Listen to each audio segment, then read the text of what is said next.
వృశ్చిక లగ్నం లేదా వృశ్చిక రాశి వారికి మీ యొక్క రాశ్యాధిపతి అష్టమ స్థానంలో ఉంటూ భాగ్యంలోకి నీచభంగ రాజ్యంలోకి వెళ్తున్నాడు. భాగ్యంలో ఉండే గురువు ఇప్పుడు కంబస్ నుంచి బయటకు వచ్చేసాడు. దశమంలో రవి, కేతు, బుధుడు. ఆ బుధుడు 7వ తేదీ నుంచి కన్యారాశిలోకి, శుక్రుడు 3వ తేదీ నుంచి 12వ స్థానంలోకి ఓన్ హౌస్లోకి వస్తున్నాయి. సో దాదాపుగా 4 గ్రహాలు మారుతున్నారు, చంద్రుడు మినహాయించి. చంద్రుడు ఏంటంటే ప్రతి 2.5 రోజులకు మారుతూ ఉంటాడు. మరి ఈ వృశ్చికం వారికి 4లో ఉండే రాహు, 5లో ఉండే శని, ఈ గ్రహాల మూలంగా తేదీల వారీగా మీకు ఏ విషయాల పట్ల మీరు జాగ్రత్తగా ఉండాలి, ఏ దేవతారాధన చేయాలి, ఎటువంటి విషయాల పట్ల మీరు ముఖ్యంగా కొన్ని గ్రహాలు మారినప్పుడు కొన్ని విషయాల్లో మంచి ఉంటుంది, జాగ్రత్తగా ఉంటుంది అనేటువంటి అంశాలు చెప్తుంది. నేనైనప్పటికీ చెప్పిస్తుంది సాక్షాత్ లలిత అమ్మవారిగా భావిస్తూ ఆ లలితాంబిక అమ్మవారి యొక్క అనుగ్రహం మీకు పరిపూర్ణంగా కలగాలని మనస్ఫూర్తిగా కోరుకుంటూ, ఇక్కడ ఎప్పుడైతే అష్టమంలో ఉన్నాడో లగ్నాధిపతి, రీసెర్చెస్కి మంచిది చెప్పాలంటే.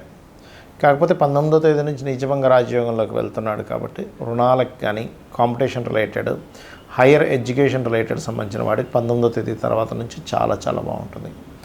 లాభాధిపతి లాభంలో బుధుడు ఉచ్చస్థానంలో ఉన్నాడు, ధనాధిపతి ఉచ్చస్థానంలో ఉన్నాడు. కంబస్ట్ పోయింది కాబట్టి ధనపరంగా, ఫైనాన్షియల్గా చాలా బాగుంటుంది మీకు ఈ నెల. అలాగే ఎప్పటి నుంచో ప్రేమించిన వారిని వివాహం చేసుకోవాలి, అయ్యో ఇది మిస్ అయిపోయింది మళ్ళీ ఏంటి అని చెప్పి ఇబ్బంది పడేటువంటి వారికి శుక్రుడు ఎప్పుడైతే నీచస్థానాన్ని కోల్పోయి 3వ తేదీ నుంచి 12వ భావంలోకి వస్తున్నాడో, ఇది 2 విషయాలకు మంచిది. ఒకటి ఇన్వెస్ట్మెంట్స్కి మంచిది. 3వ తేదీ నుంచి వివాహం విషయాల్లో ఇష్టపడిన వారిని వివాహం చేసుకోవడానికి కూడా అనుకూలంగా ఉంది అని చెప్పుకోవచ్చు.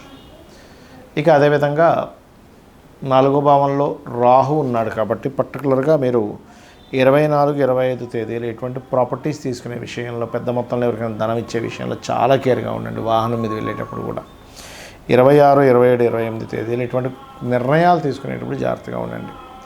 అయితే ఇక్కడ సంతాన సంబంధించిన విషయాలు కొంతవరకు అనుకూలిస్తుంది. 25, 26, 27 తేదీలు, 26, 27, 28 తేదీలు.